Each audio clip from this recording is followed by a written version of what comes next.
Hey, you've probably heard the stories about kamikaze pilots.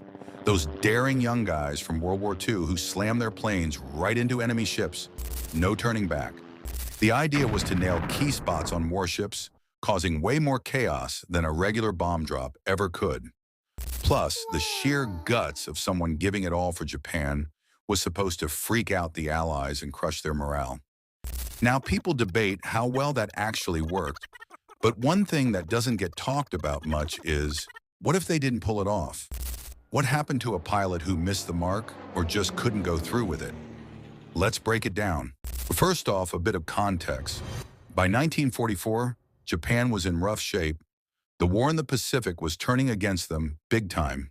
Their only shot at stopping the American advance was to take out, or at least hobble, those massive capital ships, in especially the aircraft carriers that were dominating the seas. Going at them with standard attacks? Too expensive in planes and pilots, which Japan was running low on anyway. So they pivoted to this radical plan. Grab some skilled flyers, pack their aircraft full of explosives, and send them on a one-way trip to smash into vital enemy targets.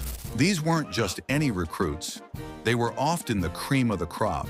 Top-notch pilots pulled for this high-stakes role. Training was intense, no doubt, with better food perks to keep them sharp, and society treated them like heroes. In their downtime, they'd meditate on death and duty, gearing up mentally for that final flight. But even with all that hype and patriotism, not every pilot could bring themselves to crash headfirst into a steel hull. So, what went down if a kamikaze mission flopped? A lot of them never even got close, shot out of the sky by Allied fighters or anti-aircraft fire before they could strike. Others clipped the wrong part of a ship or veered off entirely, splashing into the ocean. If they survived that, they'd usually end up as POWs, captured by the enemy. And real quick, let's clear up a big myth. No, they weren't sent out with just enough fuel for a suicide run to force them not to return. That's not how it worked. They had full tanks because wasting a plane and pilot on a dud trip didn't make sense. See, there were totally valid reasons to abort and head back, like engine trouble or nasty weather, and commanders understood that. Losing a trained kamikaze to something out of their control? Total waste, especially when Japan was scraping the bottom of the barrel for resources. So if you came back for stuff like that, no big deal. Just fix it and try again tomorrow. Better luck next sortie. Now, if the excuse was shakier, like heavy enemy fire or couldn't spot a target, you might get a stern talking to or some side-eye. To cut down on those sketchy returns, missions often went in squads, so everyone kept an eye on each other. They'd even ply the pilots with sake beforehand to loosen them up and dull the fear of that whole dying part. But if you were the lone survivor rolling back to base, yeah, that raised eyebrows looked pretty fishy. Still, these pilots were precious assets, so Japan wasn't quick to toss them aside. No harsh punishment usually, just gear up and go out again. That said, there was a breaking point.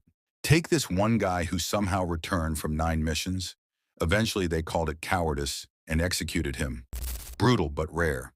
For most, coming back from what was supposed to be a death run wasn't a total shock, and it didn't automatically land you in hot water or a firing squad. In the grand scheme of World War II, Japan had to stretch every resource thin to stand a chance against America's factory powerhouse. And since a single successful kamikaze could sideline a carrier for months, knocking it out of the fight, they treated these pilots like gold, not something to squander lightly. That's why returns weren't met with instant doom. It was all about maximizing what little they had left. If you made it this far, take a second to appreciate how wild this slice of history really is. Those pilot stories are straight out of a thriller. Thanks for watching. And if you dug this deep dive, smash that subscribe button and hit the bell so you never miss another mind-bending fact. See you in the next one.